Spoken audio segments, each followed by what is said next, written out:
le véritable challenge, c'est surtout de comment je maintiens un niveau de qualité pour faire passer les messages de mon client. C'est un métier qui a vraiment dû se réinventer très vite et ça a été assez bluffant de voir la qualité et la rapidité d'adaptation.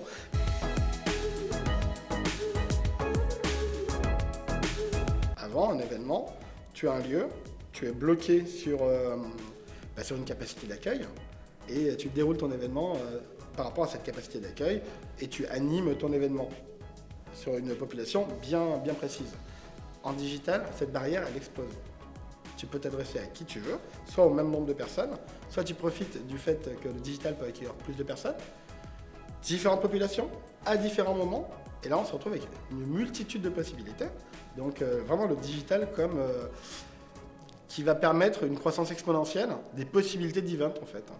On n'est plus sur nos events avec des typologies bien précises, on est sur des events qui sont hybridés.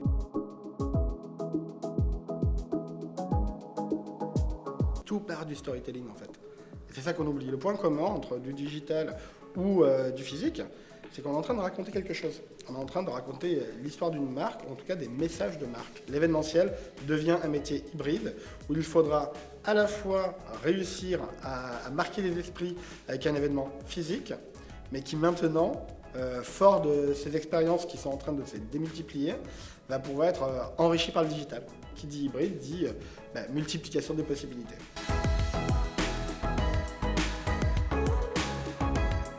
À partir du moment où on est là pour prendre la parole de manière événementielle et marquer les esprits, on prend un écrin qui permettra réellement de pouvoir faire passer les messages de manière impactante et que dans la tête de la personne, on soit bien sur un format différent. Et il le retiendra d'autant plus si c'est événementialisé. C'est pour ça qu'on ne passe pas forcément par des plateformes lambda. On peut personnaliser, skinner totalement le mini-site et on peut s'adapter au nombre de sessions qu'on a besoin de faire sur une journée, 2 journées, une semaine. En gros, tout est envisageable et tout est adaptable.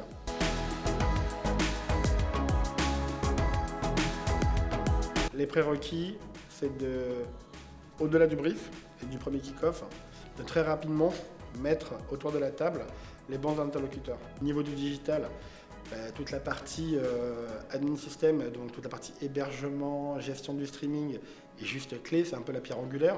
Après, bien préparer tout ce qui est mise en place des flux, puisqu'on en parle, encore une fois, ce sont des plateformes de diffusion. C'est un prérequis qui est clé, de manière à être totalement fluide le jour de l'événement et de pouvoir délivrer la meilleure qualité possible.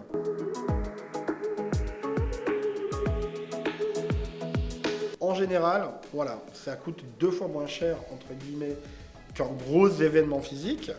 Mais encore une fois, c'est pas si mathématique que ça dépend vraiment du besoin du client. Il y a des clients qui vont revenir vers nous en nous disant bon, d'habitude ça me coûte tant et j'ai 10 fois moins. Ouais, à ce moment-là, il faut s'orienter sur les outils marché et il n'y a pas de souci. Le but, c'est d'abord, avant de se dire c'est divisé par 10, parlons-en, c'est quoi votre besoin, qu'est-ce qu'on pourrait mettre en place, et là on voit ce qui rentre ou pas. C'est pour ça que j'apprécie fortement le fait de pouvoir travailler de manière imbriquée. Quand on parle d'hybride, il faut aussi que les équipes soient hybridées, et c'est ce qu'on fait au fil des événements pour pouvoir justement présenter une offre sur le marché, à la fois en termes de plateforme, mais aussi en termes d'event.